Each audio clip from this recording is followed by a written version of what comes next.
O jogo feito pelo Cruzeiro ontem retrata uma realidade que muita gente não quis ver, enquanto, por exemplo, o Cruzeiro não fizesse um jogo com a solidez que fez ontem contra a equipe do Atlético. O Cruzeiro já não é o primeiro jogo que o time cruzeirense faz da forma que fez.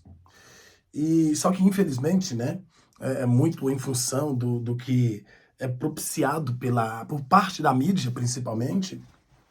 Alguns torcedores do Cruzeiro, eles não conseguem ver o que o time tem condição de entregar, o que o elenco do time, o que o elenco do clube tem condição, possibilidade real de entregar ao seu torcedor, de apresentar.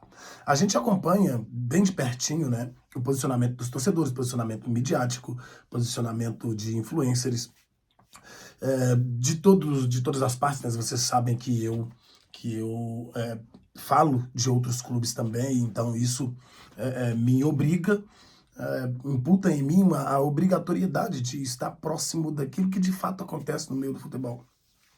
E o que a gente vê, por exemplo, quando se trata de Cruzeiro e Atlético, alguns influenciadores, e na sua ampla maioria são influenciadores, mas também alguns jornalistas profissionais que o posicionamento deles, ele é ilusório.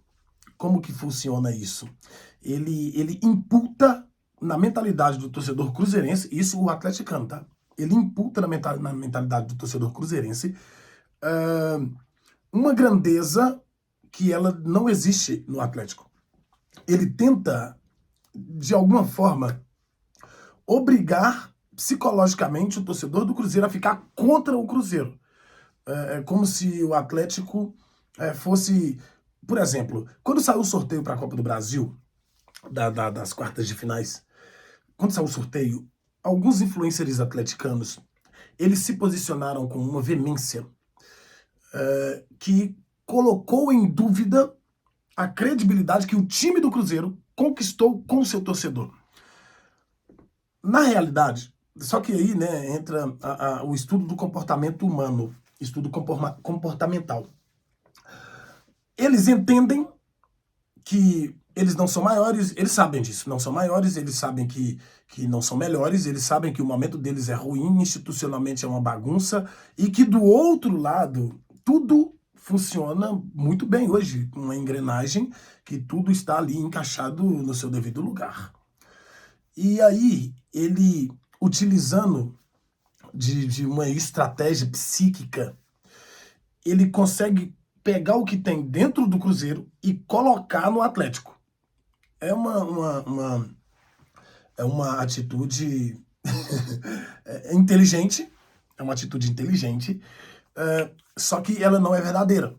Ele pega o que o Cruzeiro vive e coloca dentro do Atlético. E isso ele consegue manipular o psicológico de alguns torcedores cruzeirenses, dizendo que o que acontece no Cruzeiro é o que acontece no Atlético. E o que acontece no Atlético é o que acontece no Cruzeiro.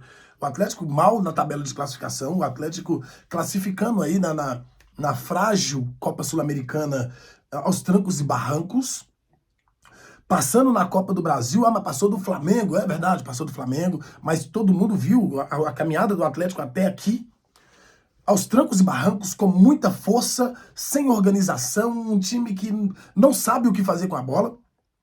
Mas ele, na hora do sorteio, ele fala assim, tudo que a gente queria, pegar o Cruzeiro, porque o Atlético é o pai do Cruzeiro. Só que na realidade, isso não é verdade nem na cabeça deles, eles sabem disso. Só que eles precisam transferir para o torcedor cruzeirense aquilo que eles vivem, aquilo que o Atlético vive, para que o torcedor do Cruzeiro fique ansioso com o jogo, fique nervoso com o jogo, fique pensando que o Atlético de fato fará frente ao Cruzeiro.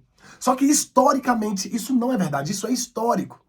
Se você for pegar os números entre Cruzeiro e Atlético, depois que futebol profissionalizou de verdade, depois que o Mineirão foi construído, foi inaugurado em 1965, a partir de... Porque antigamente, né, jogava uns campos... Mas enfim, são os números deles positivos e tá tudo bem. Não precisa brigar contra esses números na época do amadorismo do futebol. Depois que construiu o Mineirão, o Cruzeiro é soberano. O Cruzeiro é soberano. No que diz respeito a confrontos diretos em mata-mata, o Cruzeiro é soberano. Os números estão aí. No contexto geral, números de jogos disputados pelo Cruzeiro, desde o amadorismo até o profissionalismo do futebol, os do Atlético são superiores, são algo em torno de 30 vitórias a mais do Atlético, o Atlético com 13 anos de diferença à frente do Cruzeiro, então o Cruzeiro ali engateando e o Atlético aproveitou esse momento e tá tudo bem, tá tudo certo, e venceu. Né? Venceu o Cruzeiro por diversas vezes, ali nos anos 20, nos anos 30, até mesmo nos anos 40, quando o Cruzeiro começou a equilibrar as ações, até chegar nos anos 50 e nos anos 60, onde o Cruzeiro simplesmente coloca em evidência a sua supremacia. Em mata-mata, o Cruzeiro leva vantagem. Em confrontos diretos em finais de campeonato estadual, o Cruzeiro leva vantagem. Em jogos entre Cruzeiro e Atlético, depois da Era Mineirão, o Cruzeiro leva vantagem. E agora, dentro da casa dos caras, o Cruzeiro também leva vantagem, porque isso é histórico. Só que o Atlético, por ter vencido a final de Copa do Brasil, ele se colocou numa posição em que pegamos o Cruzeiro, vamos ganhar. Só que se você pegar a história, você vai saber que isso não vai acontecer. Isso não é verdade. Porque o Atlético teve a única oportunidade. O Cruzeiro tem 6 Copas do Brasil. É só analisar por esses números que estão evidentes. O Cruzeiro tem 6 Copas do Brasil. O Atlético tem 2 Copas do Brasil. Uma delas vencida sobre o Cruzeiro. Ok. Mas em todas as outras 6 que o Cruzeiro venceu, o Atlético não estava lá. Ele não estava disputando contra o Cruzeiro. Eles não se encontravam no meio do caminho, para se ter uma ideia. Porque o Atlético sempre é eliminado, sempre ele pegava o Botafogo principalmente, sempre eliminado. Qualquer um que o Atlético pegava, eliminado. Aí o Atlético conseguiu chegar na final e o Cruzeiro naturalmente chegou em uma outra final e acabou não vencendo o Atlético. E isso para eles. Aí em 2019, o Cruzeiro pegou o Atlético no pior ano da sua história, né? Foi quando tudo foi descoberto aqui dentro do Cruzeiro. O Cruzeiro venceu o Atlético. Venceu por 3-0. Um show, inclusive, do Pedro Rocha naquele jogo. E depois perdeu por 2-0 e acabou se classificando, eliminando o Atlético. E agora, mais uma vez, o Cruzeiro enfrenta o Atlético em uma quartas de finais e vence o primeiro jogo por 2-0. Nem o atleticano mais esperançoso do mundo acredita que o Atlético vai vencer o Cruzeiro dentro do Mineirão. Pelo placar de 2-0 ou de 3-0. Ninguém acredita. É improvável que isso aconteça. Que o Atlético vença o Cruzeiro sem que o Cruzeiro faça gols. É improvável. Ou seja, o Cruzeiro coloca em evidência a sua supremacia. Só que quando se trata da mídia, quando se trata dos influencers, quando se trata de pessoas dessa natureza e que são tendenciosas, o que elas fazem? Elas colocam o Atlético, elas dão ao Atlético um favoritismo fantasma. E o torcedor cruzeirense fica preocupado com esse favoritismo que é imputado ao Atlético e ele pensa assim, meu Deus do céu, vamos pegar o Atlético. Não, gente, pegar o Atlético é normal. Vencer o Atlético é normal. Para o Cruzeiro, é normal. O Atlético, ele faz muito barulho. Já observou que nas plataformas digitais, em qualquer âmbito, e eu não vou nem citar os âmbitos aqui para poder não parecer... enfim. Quem faz mais barulho é o menor número. Já observou? Quem faz mais barulho é o menor número. Sempre foi assim em todos os âmbitos, em todas as esferas. E entre Cruzeiro e Atlético, não é diferente. Não é diferente. O Cruzeiro, ele é maior que o Atlético em absolutamente tudo. Em tudo, tudo, tudo. Não tem um quesito de grandeza para que se coloque o Cruzeiro e o Atlético em pé de igualdade. Isso não existe. Ou seja, o Cruzeiro é o franco favorito para estar nas semifinais da Copa do Brasil. E a partir daí, seja o que Deus quiser.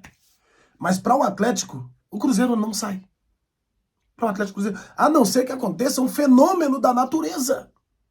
Coisa que eu não creio que irá acontecer. E nem o atleticano mais eufórico, mais emocionado, acredito que isso possa vir a acontecer. Então o torcedor do Cruzeiro, ele precisa se colocar. Torcedor do Cruzeiro precisa se colocar no lugar dele. No lugar dele. Onde é o lugar do torcedor do Cruzeiro? É o maior clube do Brasil, fora de São Paulo. É o maior clube. Sim. Você tira Santos e você tira o São Paulo. Diante de todos os outros, o Cruzeiro leva vantagem. Porque o Cruzeiro nunca precisou de arbitragem para vencer. O Cruzeiro é a quinta maior torcida do país. O Cruzeiro é o único time que de fato, enfrenta. Na realidade, o Cruzeiro pertence ao eixo. Porque entre os clubes do eixo, o Cruzeiro é o único que ganhou títulos em cima de todos eles. De todos eles. Então, o Cruzeiro é um time de torcida gigantesca. O Cruzeiro é um clube hoje rico, muito rico. O Cruzeiro é um time que tem o terceiro melhor elenco do Brasil. Da América é pedir demais, né? O terceiro elenco do Brasil é o elenco do Cruzeiro. Isso ficou comprovado no jogo de ontem. O Cruzeiro é o segundo melhor time hoje dentro do Brasil. O primeiro melhor time hoje é o Flamengo, que não está na Copa do Brasil. Ou seja, o Cruzeiro tem um caminho ali, né? De todos os times que estão na Copa do Brasil, hoje o Cruzeiro é o mais forte disparado. O torcedor do Cruzeiro precisa se colocar no lugar dele e parar de acreditar em tudo que é falado. Parar de acreditar, é deixar de lado, falar... Não, o Cruzeiro é um clube sinistro, cabuloso e que o Atlético Mineiro não faz frente. Nunca na história do futebol. Nunca fez frente ao Cruzeiro. Nunca. Os números estão aí para poder comprovar isso para todos vocês, principalmente você, cruzeirense, que tem síndrome de vira-lata. Larga isso de lado que isso não pertence ao Cruzeiro.